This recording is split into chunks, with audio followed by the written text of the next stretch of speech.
마감 임박 특집 취업 골든타임이 소개할 기업이 기술보증기금입니다. 많은 취준생분들이 알고 계실 것 같긴 하지만 조금 저는 생소하거든요. 설명 좀 부탁드릴게요. 일단은 이 한마디면 끝나는 것 같아요. 예. 취준생들의 워너비 기업. 그래요? 네, 그렇죠. 이제 많은 공기업들이 있겠지만 네. 기술보증기금만큼 취준생들이 또 원하는 기관이 있을까라는 생각이 드는데요. 예. 일단은 기본적으로 기금이라는 이름 자체의 특성상 말 그대로 뭔가 자금을 운용하는 기관 같죠. 네. 그러다 보니까 이제 많은 그런 공공기관에 지원하고 싶은 사람들 중에서도 특히 금융 쪽에 지원하고 싶은 사람들이 가장 희망하는 기관입니다. 심지어 또 이런 금융 쪽에서 일을 하는 공공기관들은 기본적으로 연봉이 높겠죠. 그렇죠. 네. 이 기술보증기금 같은 경우에는 본사가 부산에 있는데 이 직원 수가 그렇게 많지 않아요. 한 1,500명 정도 됩니다. 근데 1인당 평균 연봉이요 9,284만 원입니다. 예. 이게 신입사원 초봉으로 봤을 때는 4,768만 원이거든요. 86만 원이거든요. 그러니까 4,700 정도 주는 공공기관들 거의 그쵸. 없습니다. 그러다 보니까 이 취준생들 입장에서는 굉장히 가고 싶은 기관 중에 하나가 되고요. 예. 원래 명칭은 기술신용보증기금이었는데 2016년에 기술보증기금으로 이름이 바뀌었고 이 기금 같은 경우에는 원래는 이제 그런 자금을 운용하는 기관답게 이제 금융위원회에서 산하로 운영이 되다가 실제 이제 중소기업청이 중소벤처기업부로 승격이 되면서 그쪽이 주무기관으로 되는 그런 기관이다 이렇게 생각하시면 될 것 같습니다. 예. 역시 뭐니 해도 머니가 이게 최고여서 취업생 취준생들이 가장 좋아하는 기업인 것 같습니다. 자, 그럼 이제 기술을 보증으로 자금을 지원해 주는 곳, 빌려주는 곳 이렇게 보면 될까요?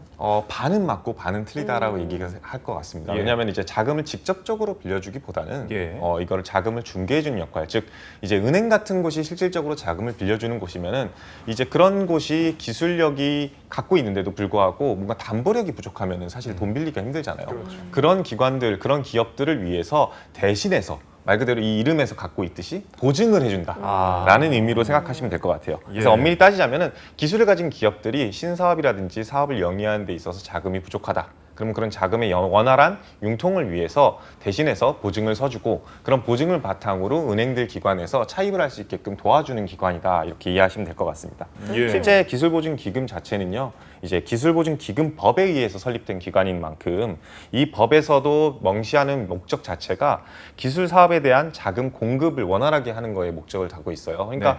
공공기관은 기본적으로 설립 근거법이 있거든요. 그래서 이게 취준생들 입장에서는 이 기업이 뭐 하는 기관인지 잘 모르겠다라고 한다면요. 그 기관이 어디가 됐든 어디가 됐든 어떻게 됐든 기본적으로 법을 일단 찾아보셨으면 좋겠어요.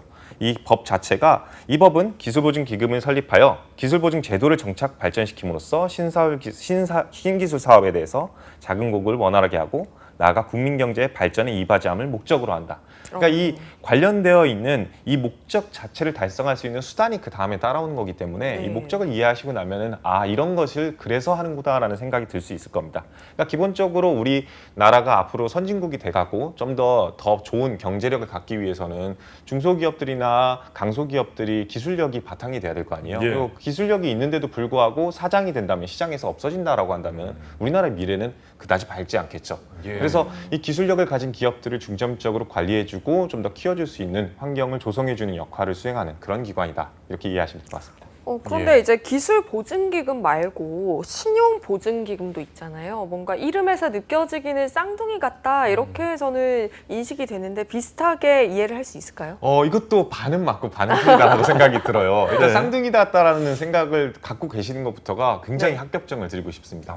왜냐면은 이 실제 면접에 가셔서도요 예. 이런 질문들이 굉장히 많이 나오거든요. 우리가 기술보증기금이 신용보증기금이랑 뭐가 다르니? 반대로 신용보증기금 가서는 우리가 기술보증기금이랑 뭐가 다르니? 예. 그러니까 사실 이 기금이라는 특징이나 목적 자체는 사실 중소기업이나 이런 강소기업, 벤처기업들의 자금의 원활한 융통을 위해서 존재하는 것은 사실입니다. 예. 하지만 엄밀히 따지면은 기술이라는 단어가 들어가 있고 신용이 들어가 있는 단어가 있으니까 좀 다르겠지라는 그런 약간 어떻게 보면은 그냥 수박 겉핥기식의 접근으로 쓰시게 되면요 면접 예. 가서 털릴 가능성이 굉장히 높습니다. 예. 그래서 좀 역사를 되짚어 보셨으면 좋겠어요. 기본적으로 1988년도까지만 하더라도 네. 신용보증기금밖에 없었어요. 예. 이 신용보증기금이 신기술 사업 금융 지원에 관한 법률이 새롭게 개정되면서 기술신용보증기금이 신용보증기금에서 따로 분사돼서 나온 그런 개념이라 생각하시면 될 것 같고요. 예. 그리고 1989년에 이제 신용보증기금에서 있는 역할 자체가 기술 관련돼 가지고 보증도 분명히 있었을 거 아니에요. 그래서 그런 것들을 더욱더 특화시킨 기관이 하나가 창출됐다라는 개념으로 접근하시면 좋을 것 같습니다.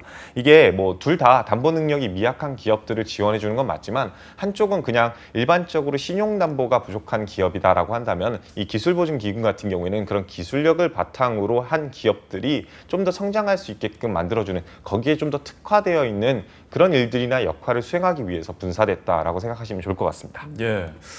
기업 이름만 보고선 굉장히 이제 아리까리했는데 리건 쌤의 설명을 듣고서 확실하게 맞아요. 이해가 된 것 같아요.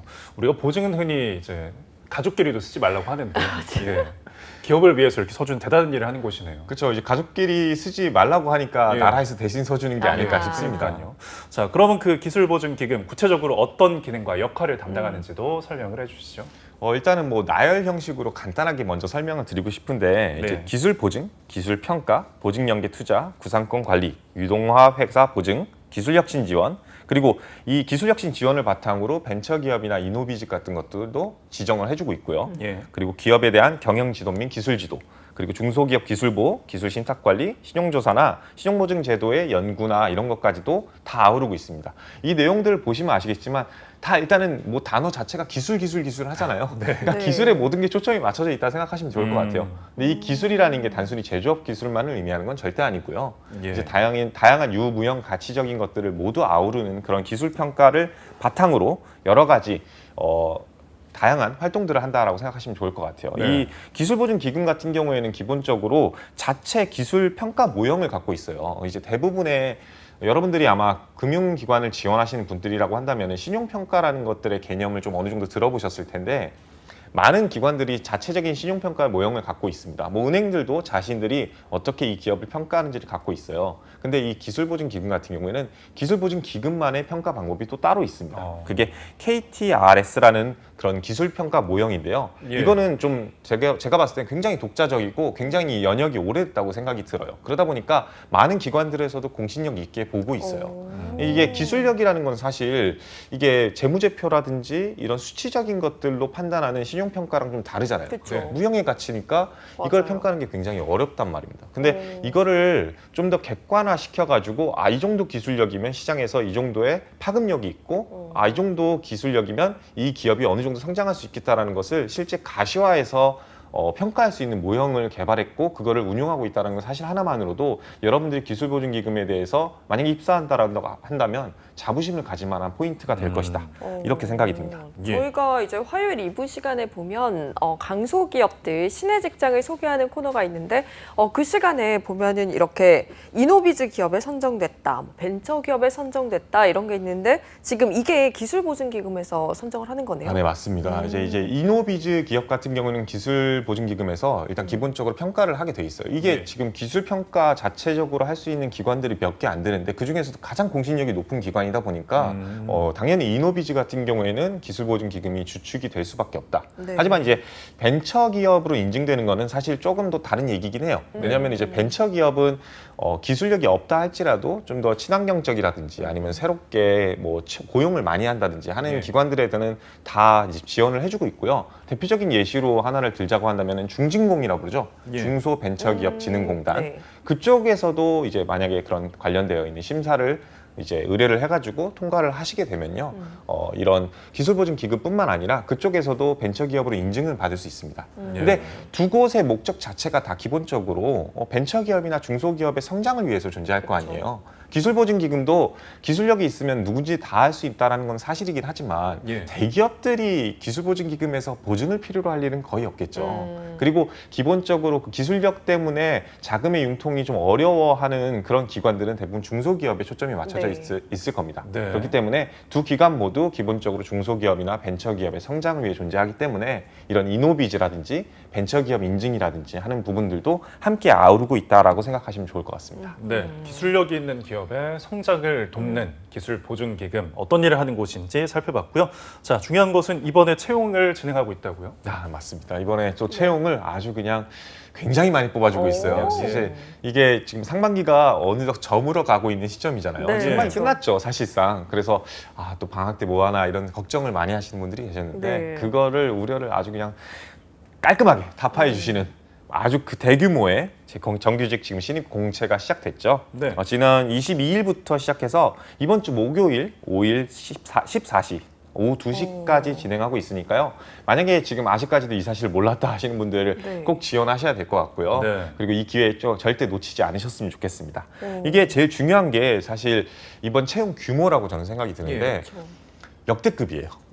얼마나? 110명이나 채용을 예. 합니다. 이게 110명이라고 하니까 사실 와닿지 않으시는 분들이 음. 많으실 텐데 기본적으로 비교군이 작년 같은 경우에는 이렇게 대규모 공채를 한다고 해놓고 75명을 뽑았어요. 거의 약 2배 정도 커진 그쵸. 거죠. 네. 그리고 제가 앞서 지금 현재 기술보증기금에서 전체 일하는 인원수가 1,500명이라고 그랬잖아요. 근데 그게 계약직을 포함한 숫자예요. 그러면은 사실상 정규직만 놓고 봤을 때는 거의 6%에서 10% 가까운 숫자를 네. 이번 한 시즌에만 채용을 한다는 거거든요. 굉장히 큰 규모의 공채가 이번에 열렸다. 여러분들한테는 역대급 기회다라고 말씀드릴 수 있을 것 같습니다. 그러니까요. 그동안 지금 기술보증기금에 취업하고 싶으셨던 분들에게는 다시 없을 좋은 기회일 것 같기도 한데 일단은 110명 어떤 직무에서 신입사원을 뽑는지 이 부분도 체크해보죠. 일단은 지금 기술보증 및 기술평가 일단 기본적으로 앞서 말씀드렸던 보증하는 기관이다 보니까 그쪽 분야가 사실 제일 많습니다. 기술 보증을 해주는 곳과 평가를 해주는 곳. 근데 거기서도 모집 부분이 좀 나뉘어요. 일반이나 이공계, 박사과정이나 CPA 과정이 나뉘는데 각각 보면은요. 일반은 47명, 그리고 이공계는 33명, 박사는 11명 정도 채용을 하고 있고요. 네. CPA 같은 경우에는 5명 채용을 하고 있습니다. 그리고 그 외에도 전산이나 채권관리 직무도 지금 채용을 하고 있는데 각각 5명씩 지금 채용을 하고 있어요. 네. 이 모든 거를 합쳐가지고 보훈까지 합쳐서 110명이다라고 생각하시면 좋을 것 같습니다. 예. 채용 인원이 이렇게 많은 만큼 경쟁률은 조금 낮아지는 걸까요? 저도 그러길 바라는데 네. 이게 앞서 워너비 기업이라고 맞아요. 했잖아요. 이 워너비 기업의 경쟁률이 낮아지면 의미가 있겠습니까? 그래서 다소 낮아질 거라고 전망은 되지만 네. 그거에 좀 기대진 않으셨으면 좋겠다라고 일단 말씀을 드릴게요. 예. 기본적으로 많이 지원할 거다. 보통 지금 작년 기준으로 한번 얘기를 해보고 싶은데 2020년 기준으로 보증 및 평가 지금 현재 일반 직무 제가 모집 직군 일반 47명 이번에 채용하는 거 네. 그때 당시에는 최종 경쟁률이 63대 1 정도 됐어요. 그러니까 사실상 63명 중에 한 명이 된다라는 거는 경쟁률이 굉장히 높다라고 생각이 들죠. 네. 그런 부분들도 있고요. 이공계 직렬도 마찬가지로 지금 이번에도 33명을 뽑는다고 하는데 거의 숫자가 비슷했거든요. 근데 당시에는 70대 1 정도 됐어요. 네. 이런 것들을 봤을 때 그냥 한 60대 1에서 70대 1 사이 정도는 이번에도 생각을 해야 된다라고 생각을 하시고 접근하시는 것이 여러분들의 멘탈 관리에 더 도움이 되지 않을까 싶습니다. 아니 제가 지금 쌤이 말씀해 주시는 거 들으면서 좀 의아했던 게 저는 이제 지원 자격의 전공의 제한이 없는 일반이 더 경쟁률이 높지 않을까 싶었는데 이공계가 더 높네요. 맞습니다. 저도 이제 이게 앞서 지금 CG 보셨다시피 네. 일반 같은 경우에는 지원 자격 제한이 없잖아요. 근데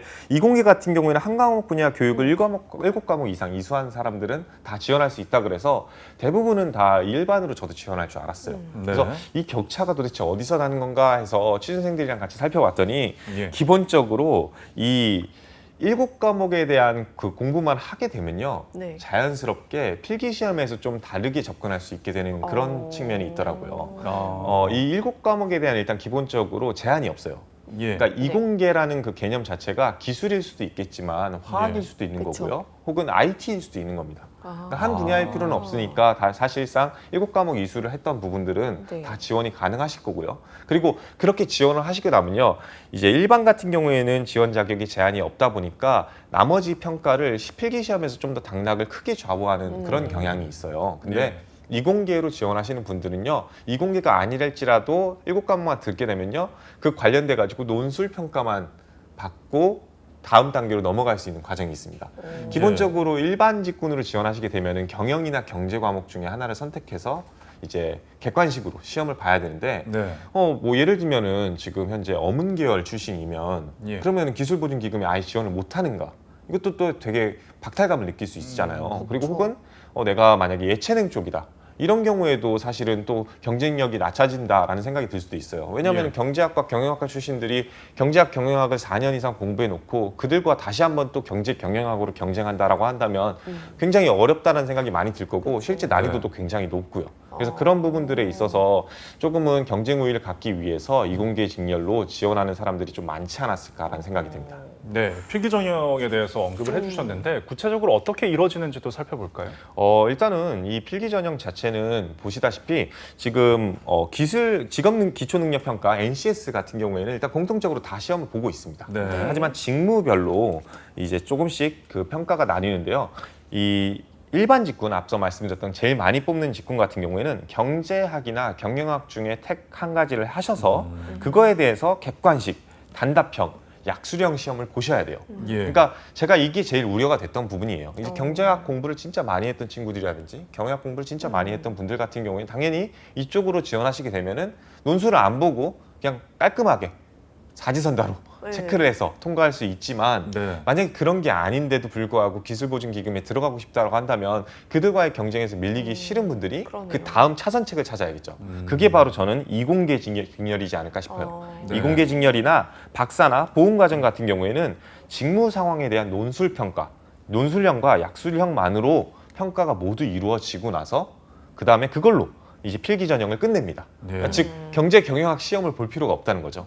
이제 간단하게 얘기하면은 일반 직렬 같은 경우에는 모두가 객관식, 약술형도 있지만 그거는 무시한다 할지라도 NCS 플러스 경제 경영 시험이다. 반대로 이공계라든지 박사과정 같은 경우에는 NCS 플러스 논술 과정이다. 이렇게 생각하시면 좋을 것 같습니다. 예. 그러면 난이도는 어느 정도인가요? 난이도는 당연히 높다라고 말씀을 드릴 것 같아요. 예. 이게 뭐 당연히 이제 필기 시험이 사실은 어떻게 보면 당락을 좌우하기 가장 좋은 네. 그런 거잖아요. 근데 모두가 만점을 받으면 당락을 좌우할 수 없겠죠. 그러다 보니까 난이도가 사실상 좀 높다라는 생각이 들어요. 네. 물론 이제 경제 경영 직렬을 대표적으로 예시를 들면은 취업이나 합격을 했던 케이스들한테 물어봤을 때 우리가 이제 CPA라고 하죠, 보통. 네, 네. CPA 1차, 우리 회계사 시험, 1차 시험을 공부하셨던 분들이 쉽게 통과할 난이도라고 얘기를 해요. 그러다 보니까 일단 기본적으로 대부분 다 기술보증기금을 지원하시는 분들 같은 경우에는 이제 CPA 공부를 1차 공부하듯이 하시는 예. 분들이 굉장히 많더라고요. 네. 다만 근데 CPA 공부가 더 쉬웠어요 하시는 분들은 당연히 회계사를 먼저 취득하시는 게 좀 더 바람직하지 않을까 그거 싶으니까 맞습니다. 이 사실 CPA 난이도만큼 기술보증기금이 어렵다라고 생각하실 필요는 없습니다. 네. 그리고 또 범위도요 그렇게까지 넓지는 않아요. 뭐 경영학 같은 경우에는 사실 지금 재무관리라든지 아니면 재무 중급 정도의 난이도라고 하니까 이런 부분들을 좀 착안하셨으면 좋겠어요. 이제 고급 회계라든지 이 정도 난이도까지는 가진 않다라고 얘기를 듣고 있습니다. 예.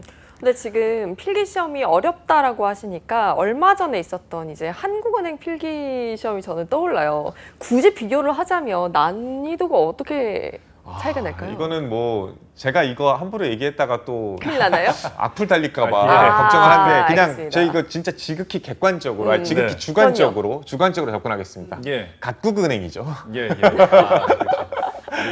쌤의 사견이었습니다. 아, 맞습니다. 이건 개인적인 의견이므로 직업. 너무 심각하게 받아들이실 필요는 없어요. 직업 방송의 의도와는 다른. 네. 자, 아니 근데 그 필기 시험 날짜가 9월 11일로 앞서서 이제 똑같은 걸로 저희가 확인을 했거든요. 네. 그래서 이제 한국은행에 자신이 없는 분들은 그쵸. 이제 기술보증기금 시험을 보면 되는 거죠. 약간 그런 것도 없잖아 있는 것 같습니다. 아. 사실 이제 한국은행 시험 같은 경우에는 뭐 사실 둘 다 난이도는 높다고 생각이 들지만 예. 한국은행이 좀 더 어렵다라고 느껴지는 부분이 네. 뭐냐면 이제 행시 준비하시는 분들이 네. 굉장히 많이 본인이 이제 실패했다, 2차까지 통과했다가 뭐 아. 1차까지 통과했는데 2차에서 자꾸 미끄러진다 하시는 분들은 예. 정말 경제나 경영에 대한 이해도가 굉장히 딥할 거 아닙니까? 예. 근데 그런 분들이 그래도 국책에서 뭔가 그런 정보 관련된 일들을 하고 싶다라는 네. 그런 사명감 때문에 그 다음 차선책으로 눈을 돌리는 기관이 한국은행 1순위가 되는 경우가 굉장히 많습니다. 그러다 보니까 행시준비생들과 예. 경쟁을 할 가능성이 굉장히 높아지다 보니 그렇죠.